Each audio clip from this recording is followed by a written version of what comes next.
Howdy folks, thank you for tuning in, and as always, if it's the first time watching our channel or you're a regular viewer, don't forget to hit that subscribe button.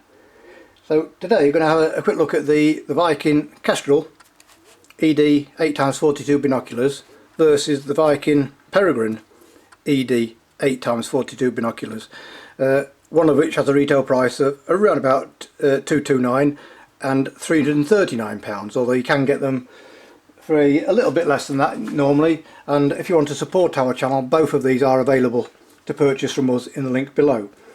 So what are you getting for your extra £110? Well, let's go through the stats. They're both 8 magnification. They both have a 42mm lens. They both have ED glass. They both have fully multi-coated optics and dielectric coated prisms with phase correction as well, BAK4. They're both rubber armoured and waterproof, so at the first glance, looking at the stats, you might think, I'll get the Kestrel, there's no difference.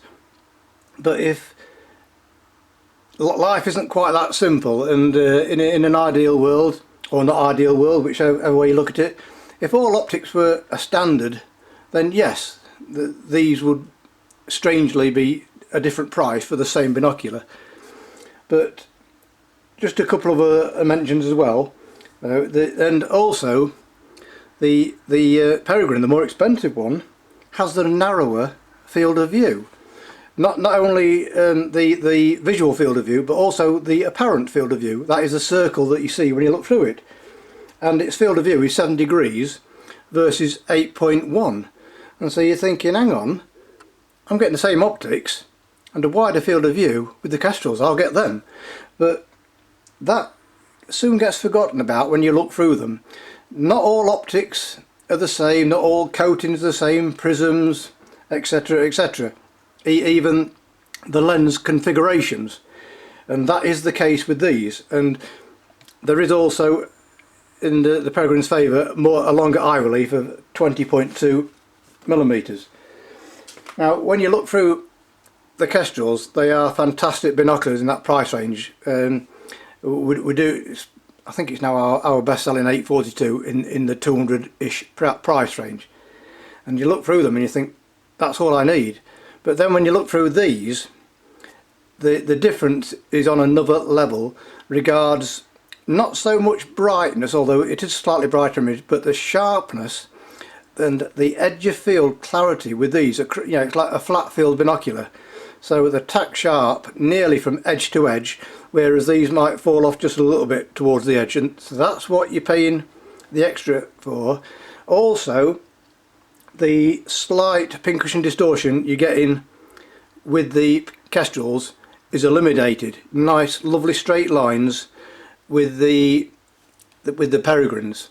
And you notice in a theme here, you got the Kestrels and the Peregrines, and in between them you have the Merlins.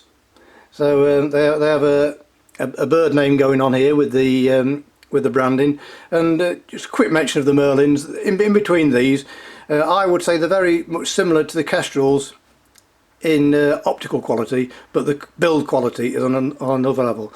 But like I say, so, and also an advantage with the Peregrines, I found they focused about ½ metre closer than the Kestrels, so down to about 1.5 metres.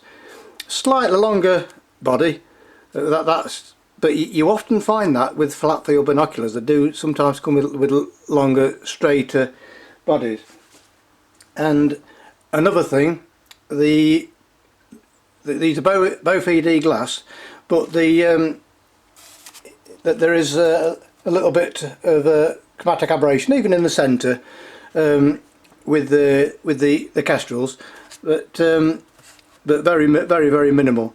But it's reduced even further with the Peregrine, so you do get a slightly brighter, sharper image, better edge of field quality, less pincushion distortion, well there is no pincushion distortion at all with these, and reduced chromatic aberration, and they are ridiculously lightweight at just 600 grams. And while I was so now you can see why there is a price gap between these two.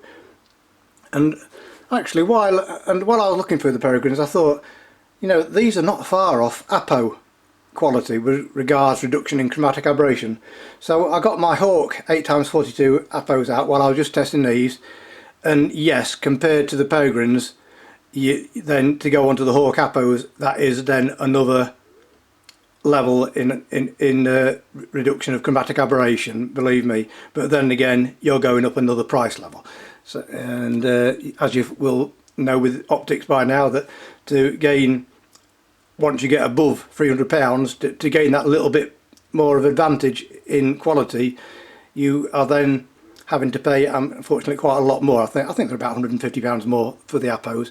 But that's what I think of these. But by all means, a number of you have done so already, and I think it's now 5 in the last 7 weekends.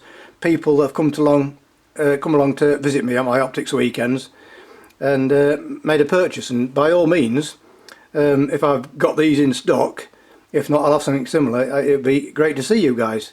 So as always, thank you very much for watching, and please check out the link in the description below.